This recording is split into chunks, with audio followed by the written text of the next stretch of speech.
Hello friends, আজ বানিয়ে নিলাম খুবই একটা সিম্পল রেসিপি, বাট খেতে কিন্তু অসাধারণ। গরম ভাতে ভীষণই একটা টেস্টি ডাল। তো বানিয়ে দেখো, তবে কিন্তু তোমরা বিশ্বাস করবে ডালটা কতটা টেস্টি হয়েছে। তো আমি এখানে দেখো করলা নিয়েছি, তার মধ্যে লবণ হলুদ মেখে করলাগুলোকে লাল করে আমি ভেজে নিচ্ছি।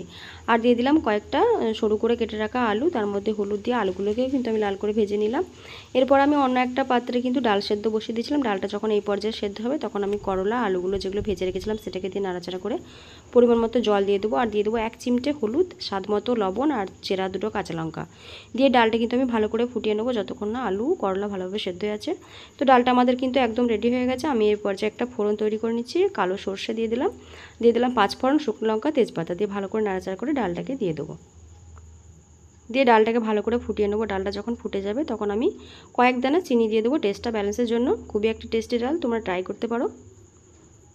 তো খুবই টেস্টি ডাল একটা বানিয়ে দেখো, আর ভালো লাগলে কমেন্টে জানিও। আর হ্যাঁ, লাইক ও সাবস্ক্রাইব করতে ভুলো না কিন্তু। Bye bye.